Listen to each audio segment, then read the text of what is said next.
the Author's Corner with H.D. Campbell. For over 10 years, give you the best in author interviews, features, and more with a surprise or two. All for you, the author. Now kick off your shoes and enjoy the show with your host, author H.D. Campbell.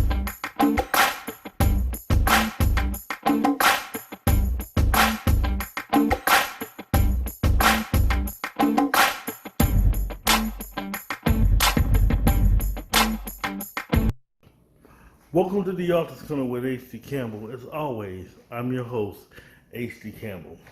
I'm here in H.D. Campbell's kitchen. I'm fixing a snack right now.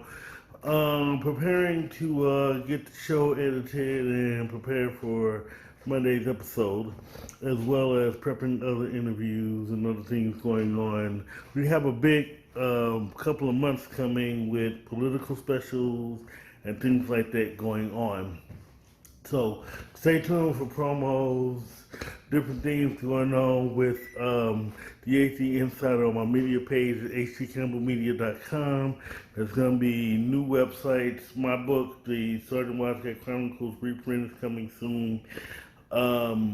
Amy Beverly's coming soon.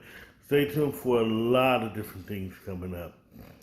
So, but for today's show, we're going to have two very big authors. We're first going to talk about quarantine, as well as using that quarantine to put a new book together with Barber. Barber she's been in, but she's also been working that pen a little bit. So we get to talk to her. Plus, my kind of hat off to her. She wasn't feeling well, but still wanted to talk about her latest project, which is so awesome. Then we're going to talk about pushing through with Nicole Vick, where we're going to talk about pushing through with depression and just making it throughout your journey without fail. I mean, you're going to fall, but you're not going to fall completely. So stay tuned for that interview. So when we come back, we're going to start the ball rolling with Barber. Do you need editing and formatting services, promotion, or do you need a press kit? Let H.D. Campbell Productions put together a package to suit your needs. Let us handle your promotion, editing, press kits, photography service, and a lot more. We even do custom videos and videography. To learn more, log on to www.hdcampbell3.com or email us at hdcampbell3@msn.com for a free brochure. You can also contact us on Facebook, Twitter, Instagram, Pinterest, and LinkedIn. We guarantee professional services at reasonable prices. Check us out, and as always, let your writing fuel your spirit. Just who is author H.D. Campbell? He's the multi-gene author who can take you on several trips at once. With H.D. Campbell, you can have a romance, you can track a killer, or even stop an international incident. For 30 years and still writing, H.D. Campbell will take you on trips you've never been before. Learn more about him by logging on to hdcampbell3.com or check him out on Facebook, Twitter, Instagram, Pinterest, and LinkedIn. Read his rewrites of How to Lose a Black Woman and Late Murder at 10, with a new title coming soon. And as always, let your writing fuel your spirit. Welcome back to the show. I'm just taking a walk outside, getting some fresh air in. A lot of times I don't get to be out here, especially with COVID and everything. But when we come back fully, you will get a lot of on-location shows like we did last year at Disney, things like that. There's going to be a lot of different things coming up. But until then, for our first interview, we're going to talk to Barber. She just dropped a new book. We're going to talk about that. She was a little bit under the weather when we spoke to her, but but she was still wanting to talk to us anyway, so here's the interview. Yeah, so outside of that, I guess I've been maintaining. I just got back into the swing of things with writing. I couldn't find my groove.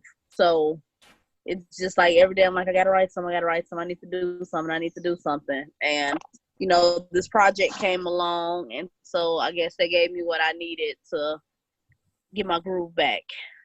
We're gonna go into your groove here in a minute, but first let's talk about this new project of yours. Okay. So the new project that I have, it is with Robin. She started a series called the Ex Best Friend series. And so I believe there is a total of maybe or six of us who have actually gotten in on this series, and we all have different parts to the series. None of the stories go together, but they're all in regards to having an ex-best friend. So my particular topic was jealous. And so with that being said, I had to concoct two friends that one had a jealous streak, of course. And I kind of I thought back on an old friendship that I had. And, you sometimes don't necessarily see that people don't deal with you in the manner that you deal with them. You would hope that what you're showing to them or what you're conveying to them as a friend will be reciprocated. And sometimes we know that it's not, and we see that it's not, but you can be friends with someone for so long, and you think that your loyalty has to keep you in a situation where you should have left a long time ago. So it's kind of like one of those situations. What causes it happens to authors a lot. So what caused you to lose your groove for writing for a while? My groove, you know what? Life. And I'm a person where it's very easy for me to lose my focus. Okay, I'm a Gemini. I'm all over the place. I'm one of those people where, okay, here we go. I'm one of those people where, you know, if I'm not focused on what I'm doing, outside sources can easily divert my attention. So for example, you think with life being the way it is now with Corona, people have more time to do stuff, especially those of us who are working remotely from home or whatever the case may be. No, it's like everybody and everything needs my attention right now, and it wasn't allowing me to focus on what I needed to be doing. I have other projects. There's one in particular that should have been done Thanksgiving of last year, although Corona didn't come out to this year. But, it's like, okay, I thought I was going to be able to release that book, but my focus went somewhere else. So then I got on with this best friend series. Okay, let me do that. So now it's like, okay, I can't even go back to the other project because my soul ain't there right now. You know what I mean? Like it's gone. So yeah. I just have to try to go with the flow to catch it back. Well, one thing people don't understand is, especially with your fan base, a lot of people don't realize we're not superhuman. Sometimes life does happen. We can't come back. We have our own book series in which people are waiting for the next one and the next one, and life does. Mm-hmm. I do want to backtrack for a second to tell me some of your book series that you already have out. Well, I only have one series outside of that one, and that was the Sideline Hole series. Now, initially, when I wrote that book, it was supposed to be one book. I'm not a fan of series per se. I truly am not. And after writing the first one, of course, readers they wanted more. They needed to see more of the other characters. So that turned into a part 2 and then turned to a part 3. Now, fast forward to 4 or 5 years later after releasing that book, I put it all in one book, but I still end up rewriting 85% of the book. You know what I mean? So that it could kind of flow well, considering each book captured different characters. So yeah, series No, I would prefer to write one long book and just let that be that. Like, we don't have to keep going and going and going. Now, a spinoff, that's different, but sometimes characters need to just be left alone, in my opinion. See, one thing I love talking about you, talking to you, and talking about you is because Mm-hmm. you're one of those, shall I say, reluctant writers who just write and they end up being masterpieces anyway. And you're just Mm-hmm. writing just to write a good book. Yeah. And so your intention is never to make a series, but it ends up being one anyway. That's one thing I've always admired about you. It's like you Yeah. want the books to be good, but they end up going up and being beyond good. I think Mm-hmm. your expectation. You know what? I'm okay with that. I'm totally fine with that. Simply because I feel as though, like, I will have one thing set in my mind. This is what the premise is. This is how it's gonna go. 1, 2, 3, 4, 5 things is gonna occur, and that's it. However, I'm not a person that outlines because I never stick to the script anyhow. I can be writing. I can finish an entire novel. I'm done. But by the time I go reread it before I send it off to the editor, there may be something that I want to change, add on, take off. Oh, I hate this character. She has to go. Like, things like that. For example, one of my upcoming books. Now, this is the Gemini in me. And sometimes I can be a perfectionist. Sometimes I just don't care. But when the perfectionist part comes in, so there's this book. I started writing this book in, I'll say, mid 2018. Or whatever. So, awesome book, kind of based off of true life situation. And I wrote 30,000 plus words of this book. And I think I was like maybe in the 13th chapter. And I'm like, you know what? I need another voice. So it's like, okay, I want to tell this story now, not only through this particular character's eyes, but in order for this book not to have a part two, in order for this book not to have a spinoff, I actually have to give her husband chapters so that he can tell his story. So I started adding the husband's part into the story. I let the book sit for an entire year.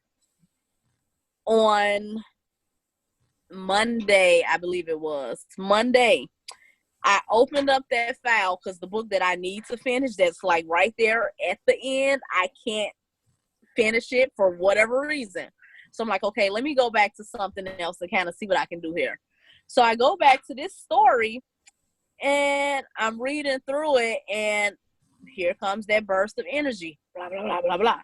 This book is easily going to be over 100,000 words. And I'm not breaking it up into 2 books. I'm not spinning off. I'm not. And Like, that's just what it is right now. well, see, here's the problem I'm having right now. See, Mm-hmm. I don't know. I don't know if it's the exact same problem I have, but Mm-hmm. you're close to it. If Okay. I'm writing, and just like you, for some reason, my battles with my characters, Mm-hmm. like they're regular people. If I'm writing it like you, I don't outline.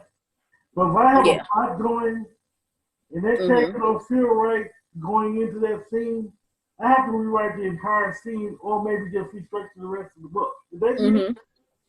Yes. You know what? One thing that I've started doing, because sometimes, of course, we're our own worst critics. So sometimes I can be so hard on myself. So what I started doing was, rather than scrapping the chapter, I'll just put a note in big bold letters, come back here, or it'll be like, add blah, blah, blah, rethink this whole entire situation. Then I'll go to the next chapter. Once I get through with that next chapter, sometimes I go back, sometimes I keep going. But what I found is that when I stop and just put a note and keep on going, it helps it to flow better, especially depending on what I do in the next scene or two. that can divert me back there so that I know how to coast my way back to where I went. See, I never tried that because, see, me, I feel I'm going to try that because, see, me, unless I actually change my route at that point, Mm-hmm. the rest of the book don't feel right to me. But I'm going Yeah. to try that. If I do the notes, so I mean, if I do the notes and I continue on, even if it doesn't feel right to me, I can always go Mm-hmm. back and change it, or I can just go with the flow and still might end up being good. Yeah. And you know what I also do sometimes? Sometimes when I start a book, I'll start with 2 different ways to start the book. Or just throughout the book, like when something's just not feeling right, rather than scrap that, I open up a new file and I move everything that I feel like I may have to scrap or I can use it somewhere else. I put it in that other file. And when I'm feeling stuck, I kind of go back, I read through what I got. Okay, this can go right here. Okay, I can put this right here. That helps a lot too. Yeah, I love That that. helps a lot. Yeah, Yeah. that's pretty cool. I love that. So, where do a lot of your ideas come from? Writing books aren't as easy as people think. Uh, Yeah. but so where do you get a lot of your ideas from? Well, I have an overactive imagination, for one. Also too, like music. Sometimes I get inspiration through music. I get inspiration from people watching and things of that nature. For example, I have a book that I'm gonna be starting soon, and I had a coworker. It was just something about her. She was this character that I kept envisioning for this book. It's like you're eccentric, you have these different qualities. Like, this is the character that's been in my mind for this story. I need you. You're my muse. So like, just this past Saturday, we actually did a photo shoot. So that what I envisioned her being on my cover. So we had a photo shoot this past Saturday. And so I'm waiting for the photographer to send me back the frames. Like, there were at least 20 pictures that could be the cover of this book. And so the dynamic of the book, I needed a male voice. So I reached out to a good friend of mine, Jerome Summers. He writes under the name J. Summers. And out to him. So this is something that he and I are going to collab on. And I just think it's going to be so dope. I can't give any details because you already know how that goes. But oh my God, it's going to be so dope. And my cover model, she's so dope. Like, she was literally my muse for this character. Well, So you need to come back and let us know once you get it done. You need to come back and talk about that. Well, definitely. I'm trying to work. I swear. Like, I'm trying to put my focus where it should be, and that's with my books. That some things have to take a back seat and all that, but this is my first love right here. And I feel as though I have not given it what I could have gave it at all. So this is just something I feel that I have to do for me to, like, prove to myself that this is what I'm supposed to be doing. So. Well, how have you been personally doing since COVID-19? Have you been working from home? Have you been, caring? How have you been? I've been good considering I'm a homebody anyway. So the fact that, stay in the house, you can't do this, I was fine with that. I don't like people coming to my house. I don't like being around people for long, extended periods of time. So that was fine. At a certain point, though, I did start going a little stir crazy because it's like, fuck, like, I want to be at a restaurant with my good girlfriends and I want to hear someone say, what can I start you ladies off with to drink? Like, I miss that. Outside of everything else, it is what it is. But I'm working remotely. So outside of being in the office, I am now in one of our group homes. So when it first started, they were trying to figure out like how it was going to work, how can we remain safe and all of those things. So I was assigned to one of my group homes. And so working from there, it was only the same 4 of us working from that home. So then when they started shutting the city down and things like that, we started going into 2-week work intervals. So I'd go lock in at the group home for 2 weeks, and then I come out and stay home for 2 weeks while the other group goes in for 2 weeks. And like we kind of did this for I think it was a month we did this or so. One thing I can say, we made good damn money on these 2-week lock-ins. Like the pay was well worth it. You know? And I had the opportunity to actually lock in with someone that I got along with, and it just went smoothly in that aspect. So now we're off of those 2-week work intervals or whatever. So now I'm still working remotely from a group home. They want to do a soft opening of our office, but I don't necessarily see how that can work. At my particular location, we actually have clients that come in for a certain amount of hours throughout the day. So if we're only opening at 25% capacity and we service over 120 people, how in the hell is that supposed to work on a weekly basis? Like it just doesn't make sense. So yeah, we're meeting via Zoom tomorrow to kind of discuss what our soft openings are going to look like, because they're trying to get us back in the office. But at this point, they might as well leave well enough alone, leave us where we are to do what we're doing, especially since they're saying by the time the weather changes over again, it's going to be another spike. So better safe than sorry. But everybody's not proactive, they're reactive. Praying everything goes well with that, because we need you here. We need you definitely here. We need. I'm selfish. I'm selfish. People need their friends. You're my friend. People need books. I read the books. So I'm selfish. Yeah. So we got to make sure everything works out okay. So my next question to you is, I know things are still getting back to normal. Have you planned anything beyond the collaboration you're doing? Just to finish the mini books that I started that's just sitting on my computer. That's it. Outside of that, I got to get back to my business too. I make natural body products and things like that and candles. And I have not been doing so, like, outside of my normal orders that I know I'm going to get. Like, I provide services for them, but like I hadn't been doing any promotional work. Like, it was just like I don't feel like doing that right now. But I have a nagging to get back into that as well, and I have a great idea with some of my products, so I need to execute that and test it out and get things back rolling. Oh, you get it back rolling, most definitely. So yeah. So you have a few more questions left. The next question for you is, so how has this actually affected your writing any with the COVID-19? Have you just had ideas you couldn't get out, or ideas that you want to get out but written notes, or how's it affected your writing?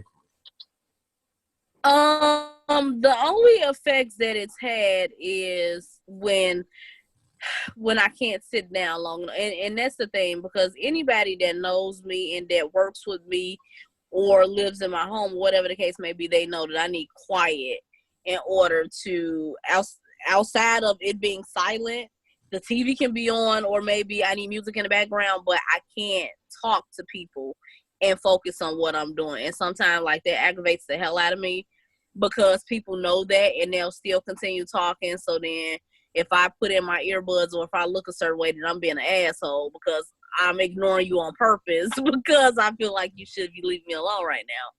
But that's pretty much the only way that it's affected me. Like my creative literally has been at a standstill. I feel as though I need to finish the things that I've started before I can go any further.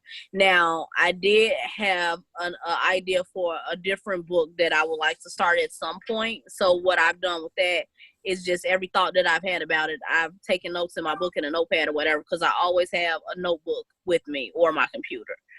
So I have those notes down so when that book hits, I can just get to it. So I, outside of the two projects that I'm finishing and the one that I will begin soon, I can't start anything else until I start knocking these other projects out. We got two more questions. I know you're not through. Mm-hmm. Thank you. By the way, thank you for still wanting to talk despite all that. I really appreciate you. That's not a problem. Not a problem. Thank you. So my next question is, where can we buy your books? Where can we buy the Robin book?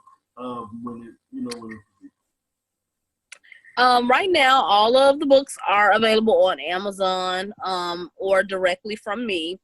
I actually, us authors need to come up off of Amazon because they giving it to us in the worst way, and it's not a good look.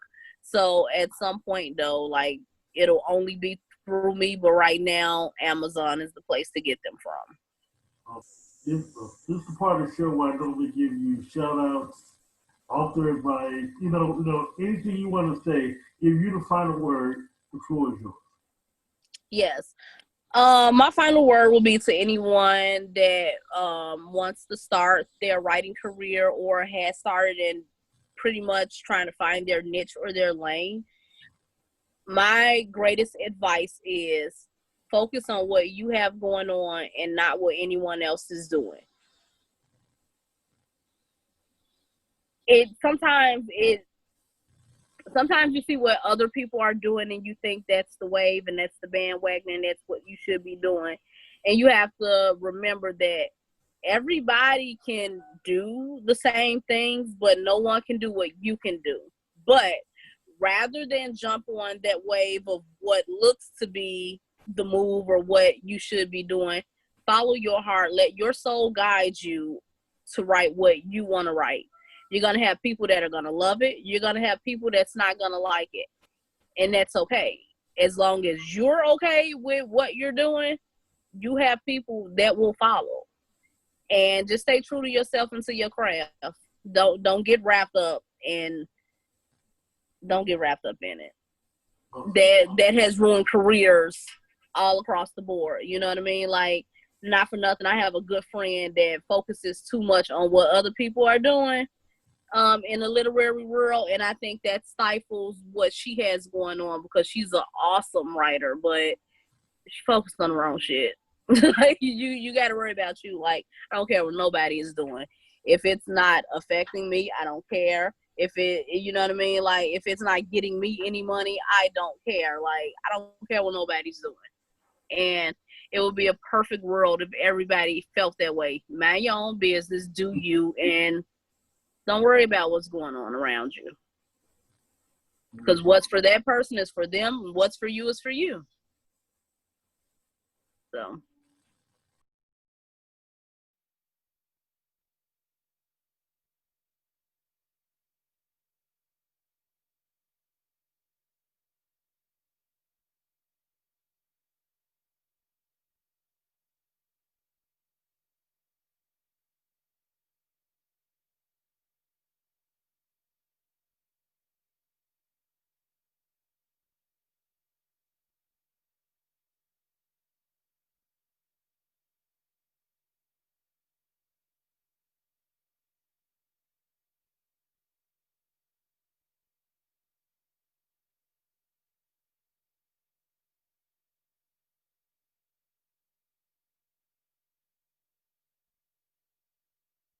What an awesome interview. And then, too, like I say, get to know her, buy her books. She is totally awesome. So when we come back, we're going to talk to Nicole Vick about pushing through. Have you seen The Author's Corner with H.D. Campbell? It's the best show you're not watching. Every week we have authors, editors, artists, and others from various industries. There are 3 ways to watch Author's Corner. Primarily on our YouTube channel, HD Television, on our HD Television Facebook page, and on our media page at www.hdcampbellmedia.com. It's the Author's Corner with H.D. Campbell. Check it out weekly, and as always, let your writing fuel your spirit. and God bless you. Do you need editing and formatting services for your manuscript or document? Go to HD Campbell Productions, who will offer professional services and reasonable prices. For more information, call HD Campbell at 314-265-9169, or you can send him an email at hdcampbell3@msn.com. Let HD Campbell be your editor. As always, let your writing fuel your spirit. Welcome back to the show. Well, next we're going to be talking to Nicole Vick. Nicole Vick talks about having a baby at a young age and still finishing college and making it through and not letting life defeat her. There's just a lot of great things. We had a fun conversation. So without further ado, here's the interview. First, we'll start talking about what got you into writing, your journey. What made you start writing? What got you into writing? Well, I had taken a writing course about 2 years ago. There was a free writing class I had found out about, and I attended it. This woman, Kim O'Hara, was the one that was doing the class, and she would give us writing prompts, and we would have to literally like write in that moment, write for like a couple of minutes, and then she would ask some of us to read some of it back. And so I realized that I have a little bit of humor because people were laughing at what I was writing. And I was like, oh, I'm kind of funny. And so she offered or raffled off a free, more intensive class. I think it was like a full day of writing. She was like, I think you actually write really well. You might want to think about writing a book. And I was like, well, and so I kind of put it to the side, for a while. But then there were some things that happened in my life that made me think, you know what, now is the time. At the time I had turned 40, and I was like, 40 is a good place to stop and look back on my life. And then I was sitting in a meeting at work, and that was another thing that happened that made me think, oh man, I got to talk about my life and how I got involved in public health and social justice work. So real quick, I was in this training at work. It was a racial equity training. And I'm in this room with about 100 people. A slide goes up. You know how you're sitting in a training and that PowerPoint slide comes up. Yeah. And so this slide said, Black people fare worse in every single system in society. And it was like education, housing, homeless, incarceration. And I'm like, what? I'm sitting here like, oh my God. And the thing about this is, you may be surprised to hear, but based on my educational experience and in my work experience, it wasn't surprising to hear because I know why it happens like that for us, but it still made me feel bad. I was sad, mad. I was all kind of this full range of emotions in this work. I'm at work and I'm like, side-eye, like my face ain't right. And so I was like, I have to write about what this feels like and how other people, trying to explain public health to other people and social justice to other people. So it was those two things, turning 40 and then sitting up in that meeting really kind of sealed it. I'm like, I got to write this down. I got to talk about all of this. So that was the start. So how did you proceed from there? So from there, I called Kim back. Kim was like, okay, are you ready? And I said, yes. And so we scheduled a meeting and she's sitting with me, and I really appreciate her because my brain goes in a trillion different directions at any given time. I'm thinking about, I'll change topics in a second. So I'm talking to her about these different themes and different ideas, stuff that's happened to me. And this whole time she's helping me. Okay, chapter 1, chapter 2, chapter 3. So by the end of our talk, she had already figured out what my 12 chapter book should look like. And so I think that was really, really helpful for me, for her to kind of keep me on task and to keep me accountable. So that was the thing that got the whole thing started, was really working with her to say, all right, this is how we're going to start. And she could take what I was saying and sort of make it make sense because I was just so excited. I was just everywhere. She was like, okay, hold on. We're going to start here and then we'll end here. But it's a book. It's a novel. It's 12 chapters long. I guess the workbook part of it, if you will, is the part toward the back where I really give tips on how you can build community. Because I think that oftentimes we don't know what to do. Like, we see what's happening with COVID-19. We see what's happening with the killing of George Floyd and Ahmaud Arbery and Breonna Taylor. And then we feel like, but what can I do in my neighborhood or in my community to make a difference? So I don't mean to cut you off, but before we explore that, let's talk about what pushing through actually means. Oh, okay. Let's talk about that. We could definitely talk about that. So for me, I wrote Pushing Through, that title, to really explain my journey through life and how in different circumstances I have had to push through, right? So, the young people say stuff like, come through, push through, which really mean like, yes, you doing it, push through. And I was having a hard time coming up with the title for the book. And I had decided I want to call it Made in South LA. And Kim was like, no, that doesn't resonate. She said, you were on a podcast and you said that title. Nobody reacted. She said, you cannot call this book Made in South LA. And I'm like, oh, but I like that. No. So went back to the drawing board. I remember before when we first started talking, Kim and I, she made me fill out a questionnaire. And one of the questions was something to the effect of, what about your life is worth talking about? And I said something like, I am really proud of my ability to be able to push through. And I was like, that is the title, Pushing. And I made it Pushing Through instead of Push Through, because pushing through me is movement. Pushing through is doing, right? So that's where Pushing Through came from. And the crazy thing is, when I released this book on June 1st, I had no idea that we would be going through a pandemic and also a fight for human rights for Black people. And so the Pushing Through title actually to me, was very appropriate for the time. So not only was I personally pushing through in my life, we literally as a culture and as a group were pushing through for our own humanity. So it was so weird that the timing was almost like perfect for my. Because the book seemed like a huge blessing for the times that we're in right now. So what have you personally had to push through? So there's a couple of things.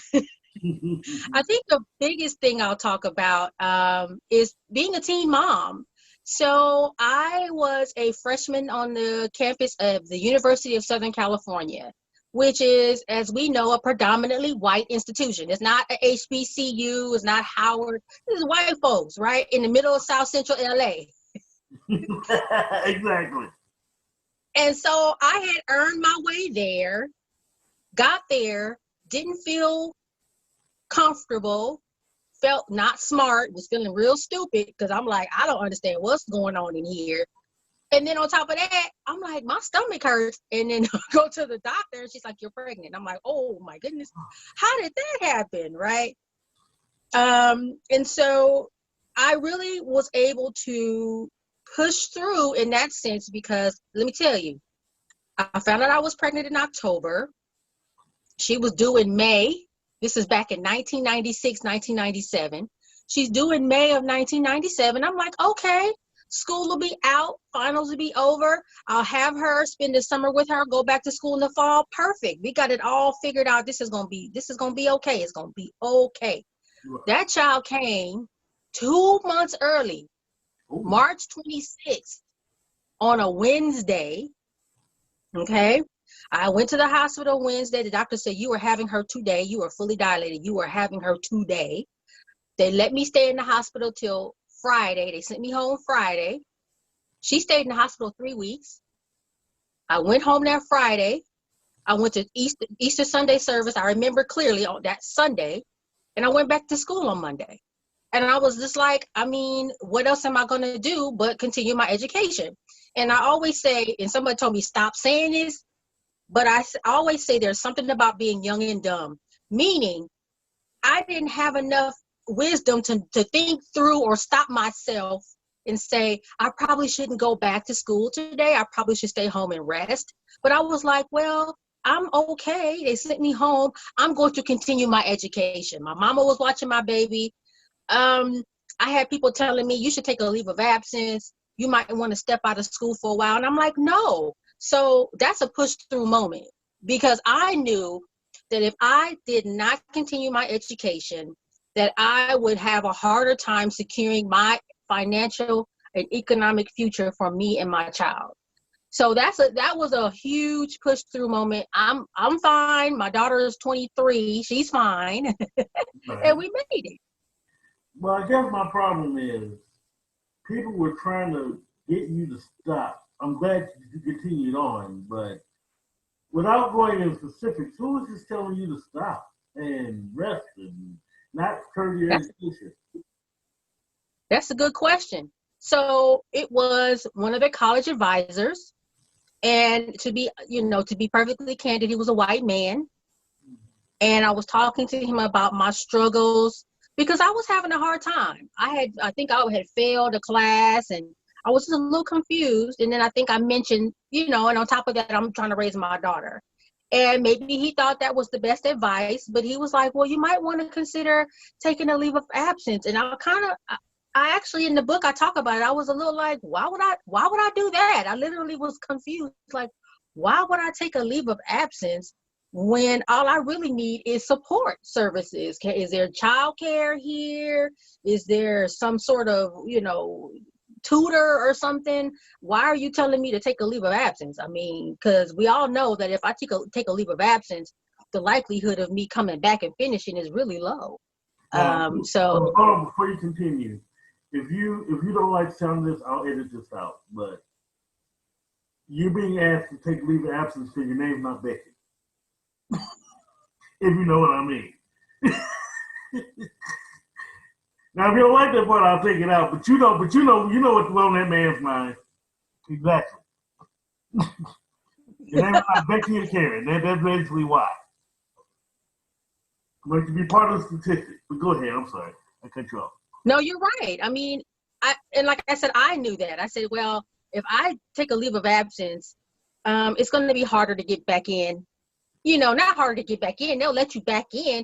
But for me, as far as mentally and just being ready to kind of finish, it'd be harder to kind of get back in and restart what I had stopped. So I'm like, no, I'm not doing that. And plus, like I said, my mom was watching my daughter. My mother said, go to school. I'm going to watch your baby. You go to school. I was still living at home. It was fine. I just needed help. I needed tutors. I needed, nobody in my family had gone to USC. Like nobody knew, they were just happy I got in. They were like, good, congratulations. Now, I don't know what else to tell you, but I'm glad you're there, but I can't help you with your homework. So it was crazy. I'm just happy that you had your mom there to support you and so much. So what were some of your other support systems at the time? So definitely my parents, my mom and my dad. My mom watched my child, period. And even my daughter's father, we didn't make it, we not together. We weren't together ever since I found out I was pregnant. We kind of broke up. But he also was a very present in her life, and we shared custody. So there were times when he would pick her up. And I would be able to study and do things. I wouldn't say, I'm sure there were some friends, but I was young. And I think most of my friends were kind of like, oh my goodness, you're pregnant.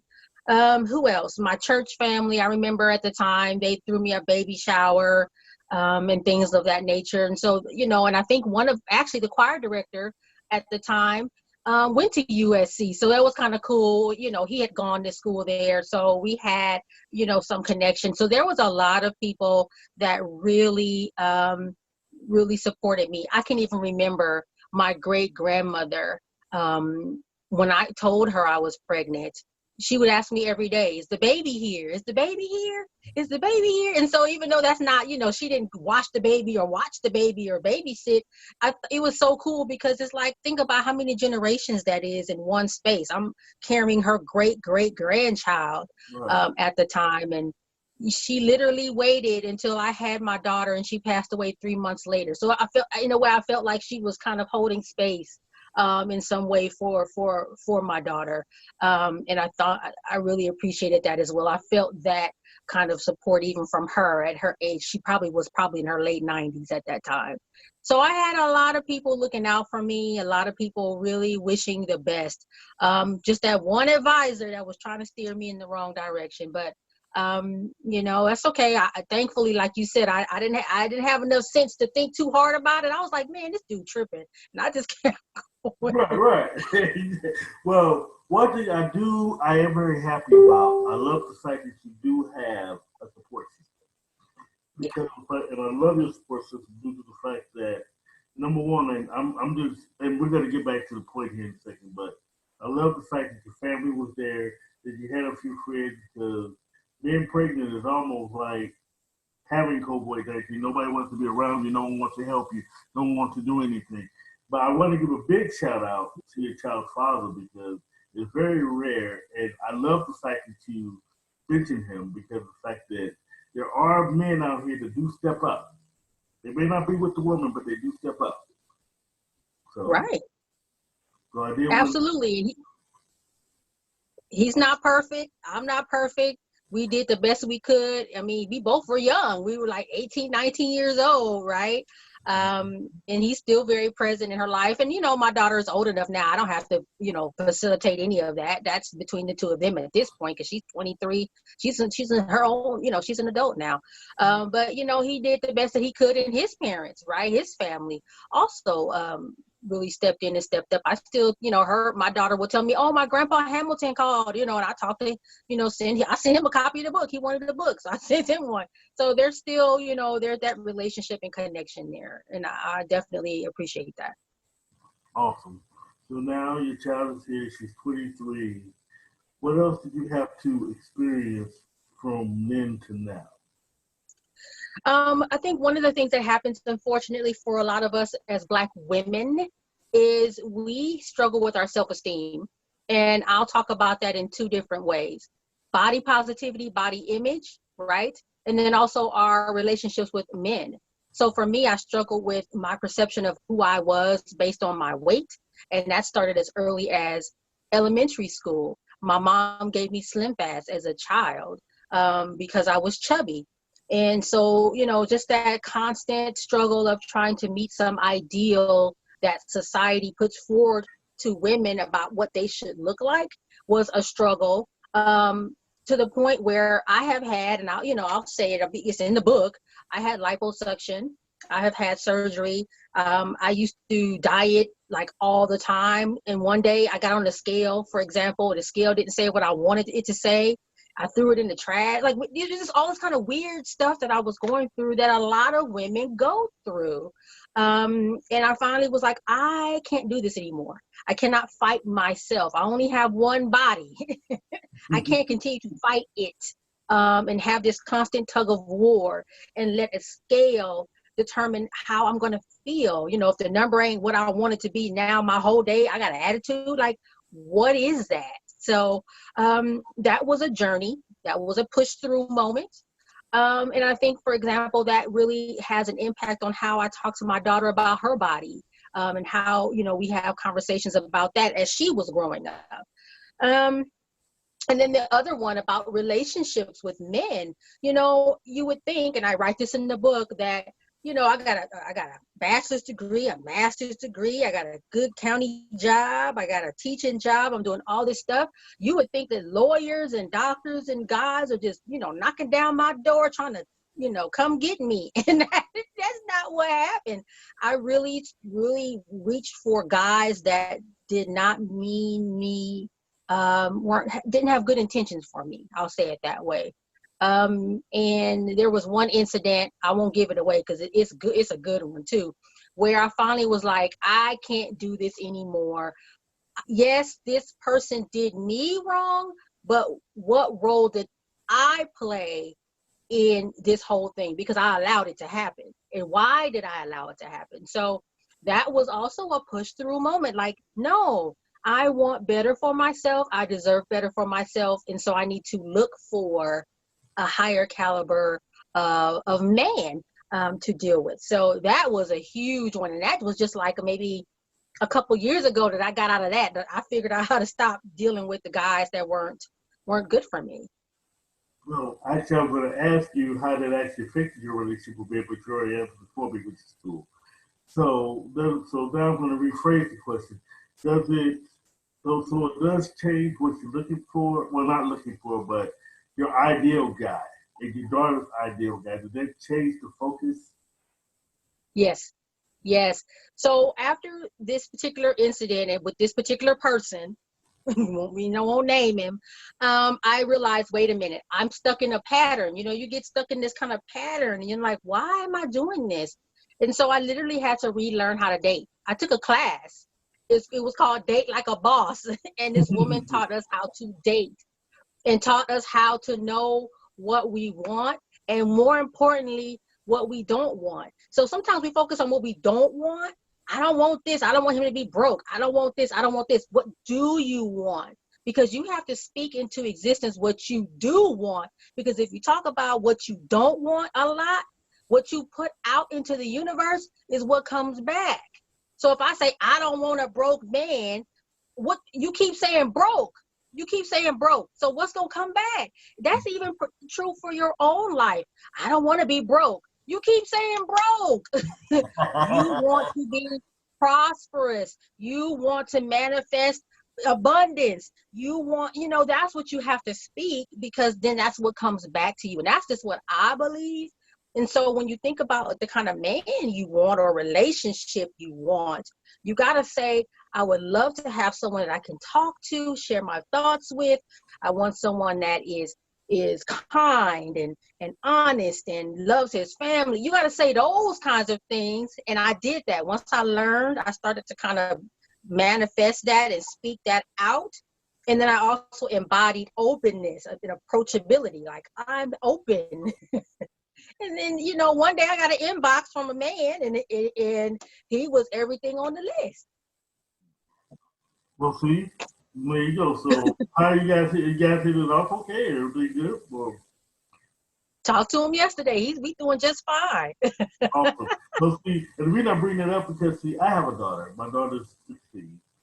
Well, she will be 16 next month, and she sometimes struggles with body issues and things. And I tell her, she's very beautiful. I mean, she's very beautiful. Don't worry about what others think about you. We're gonna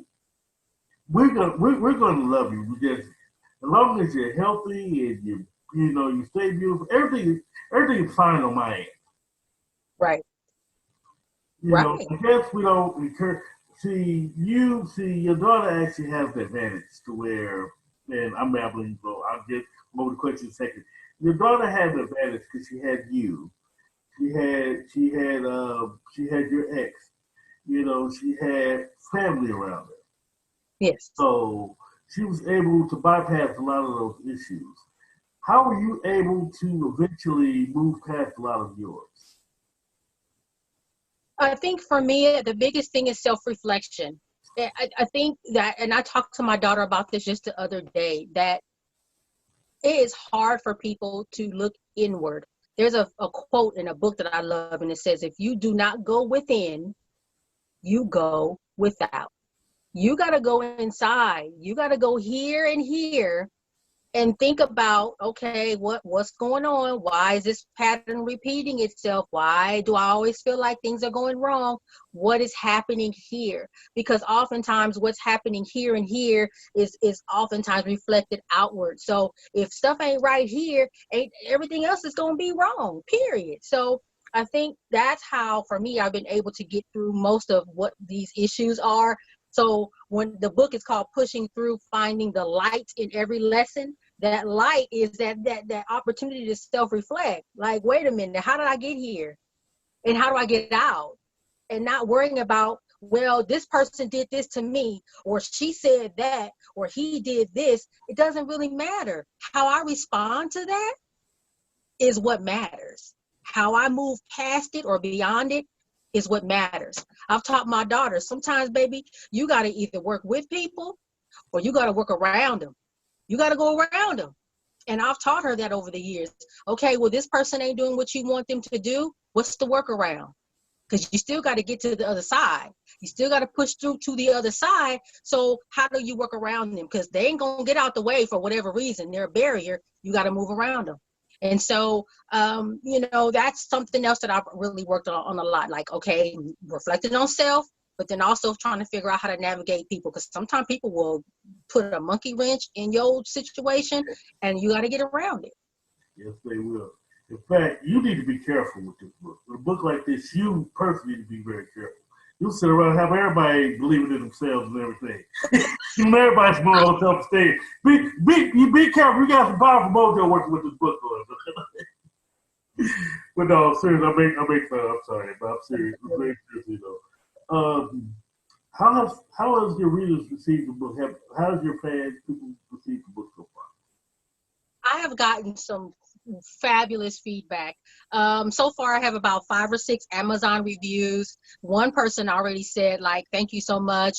A lot of what you've written is what I've been thinking about. I found myself quoting, some of the stuff you say in the book. Like, I'll be talking to people and I'll say something that you wrote. So your words have really resonated. I've had someone say, your book is like a community TED Talk without the audience. Like, literally, this is a TED Talk. And I was like, what? That one blew me. I was like, what? So I've gotten a lot of good feedback. I've talked to other people that have read it for the first time that I don't know, and they're like, oh my God, this book is so amazing. You have so many good lessons in here. So it was really, it felt really good to hear people respond favorably to the words in the book. Awesome. I'm going to play devil's advocate for a second. All right, your book worked for you. Fine.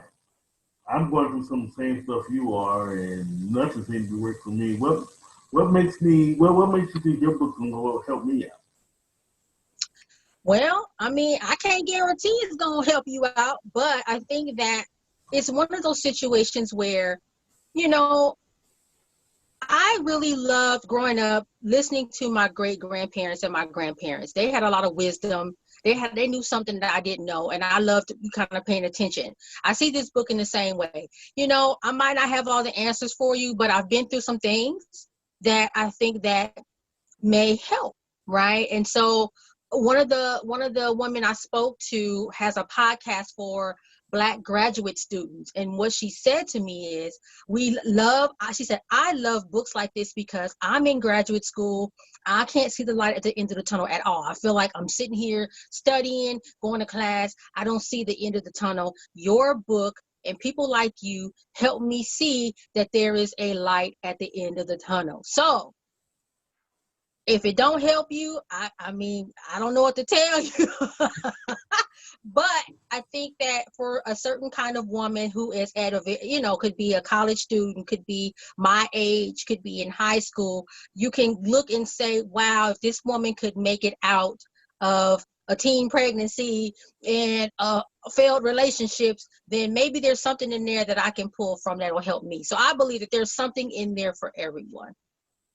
One thing I like about the book is because it's different.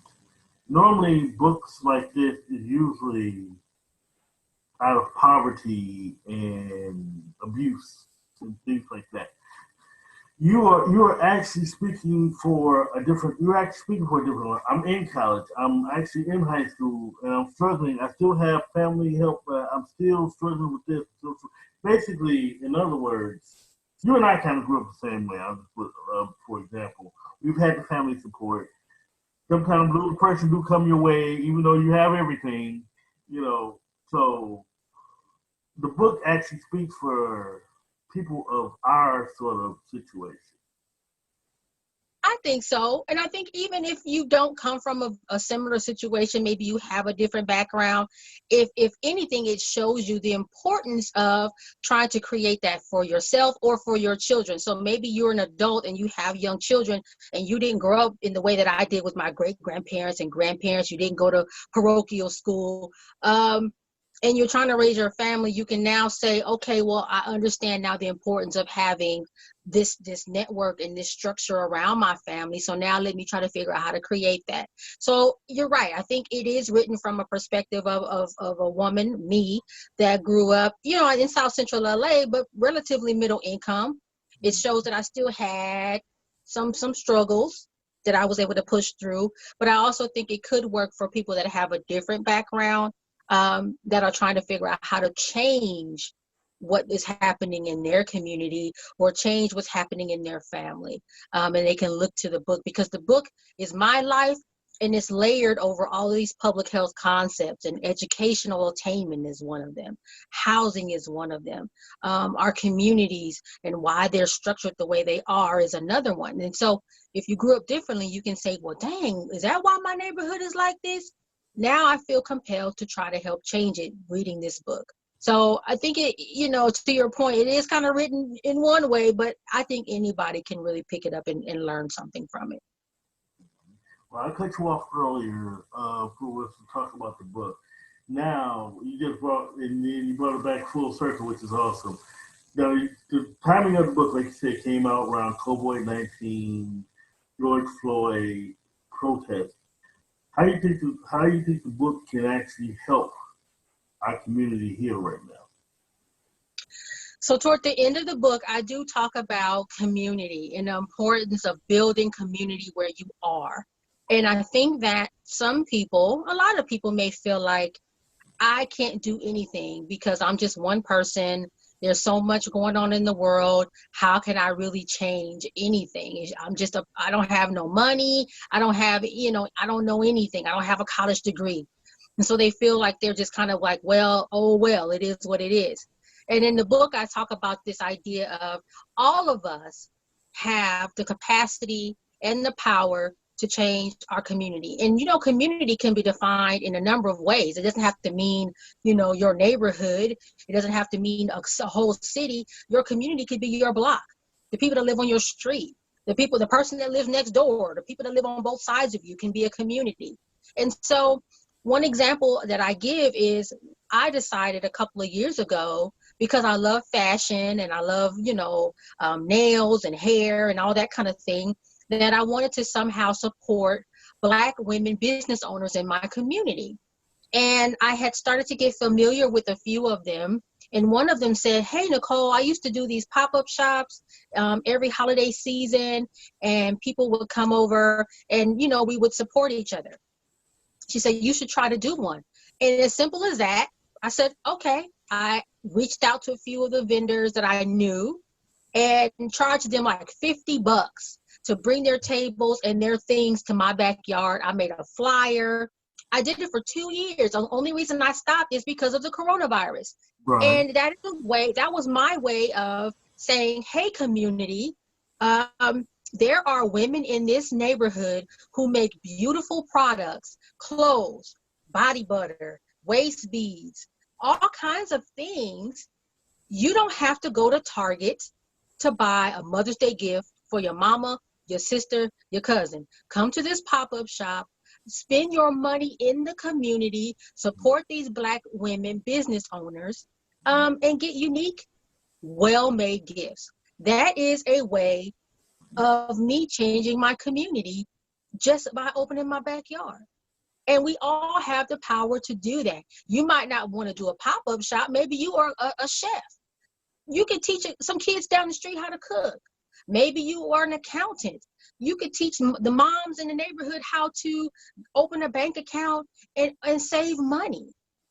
So I think we all have that power and we just don't realize it. And so I think that's where in my book, I really start to say, yes, I'm talking about my life, but now it's time for you. Here's some things that you can do to build your community, because ultimately, as we see now, with coronavirus, everything is closed. We can't do like we used to do. We're going to have to start doing stuff old school. You know, we can use Zoom, we can use other technology, but we got to go grassroots and start talking to people now. Yeah. and figuring out ways.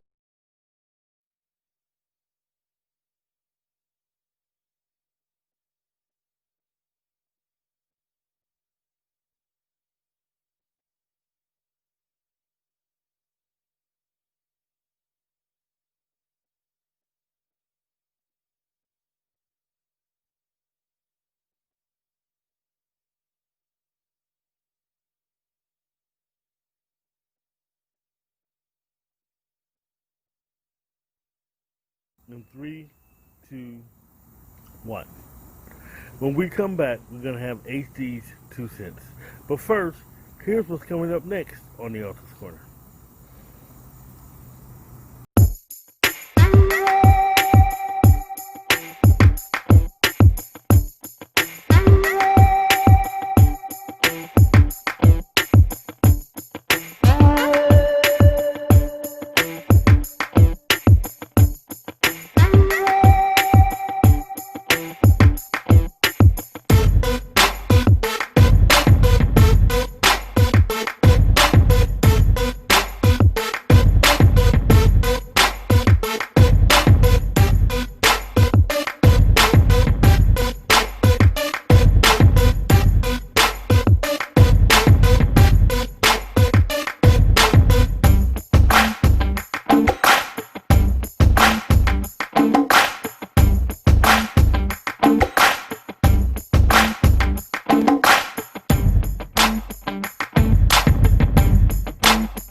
By Late Murder at 10 by H.D. Campbell.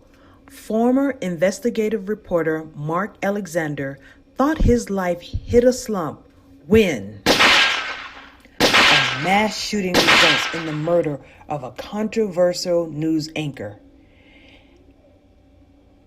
Can Mark get out of his head long enough to crack this case? Well, I'm not going to tell you. You'll have to get your own copy of Late Murder at 10 on Amazon.com and coming soon to your favorite bookstore.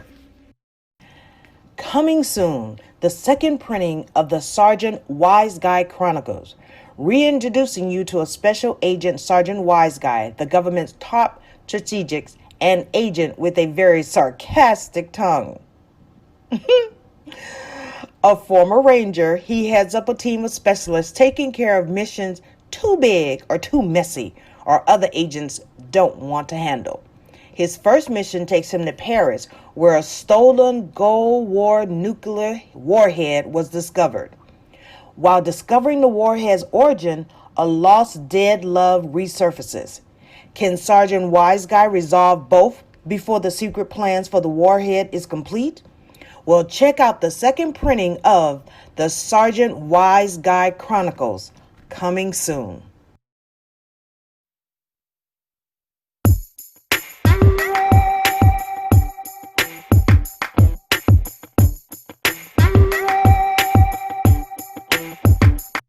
Welcome to HD's 2 cents.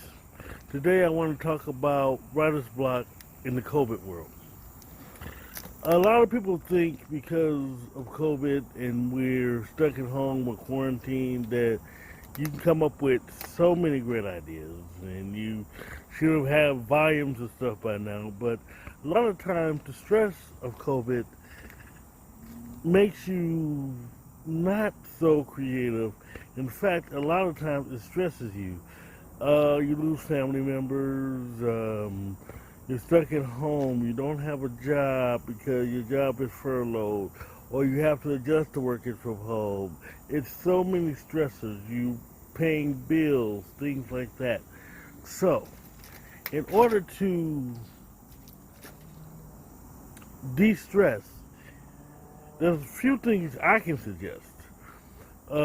Besides getting professional help, there are a lot of counselors out there that can do video calls and talk to you and do family counseling and things like that. But there are some other things you can do at home. You can have a barbecue. You know, you can do yard work. There's a lot of things inside and outside you can do. There's a lot of different things you can do as far as learning learning to cook something new. It's so much because your health matters. Your mental health matters. You have to take care of you because without you, there's no book, there's no project, and your fans count on you. If I'm talking to you, you have a lot of readers. You have a lot of people who count on you each day to come up with something different. So, what I'm saying is, for your writer's block, always try to find something creative to do to get your mind off things, get your mind right. Talk to a friend, go outside, do a little jogging. Just be careful, social distancing, wear a mask and everything. Something, learn a hobby. Binge watch something, Netflix, Disney Plus, everything. Just know that you are important to you. You are important to your family. If you're not well, nobody's well. Thank you for tuning into the Author's Corner. Tune in every Monday. And we're going to have brand new authors, brand new surprises, a whole lot of different things coming on. Also, next week I'll have a few announcements on some special shows. Stay tuned to my Facebook page, which is H.C. Campbell or H.C. Campbell Books. You can also go to my Instagram page, my Twitter page, my Pinterest page, my LinkedIn page, my hccampbell3.com website, or my H.C. Campbell Media page. Well, all those will have all the latest news, any announcements coming up, and anything special going on with my shows. So stay tuned for that. So until next week, peace, God bless, enjoy yourself, and please be safe out there. Let your writing fuel your spirit, and God bless.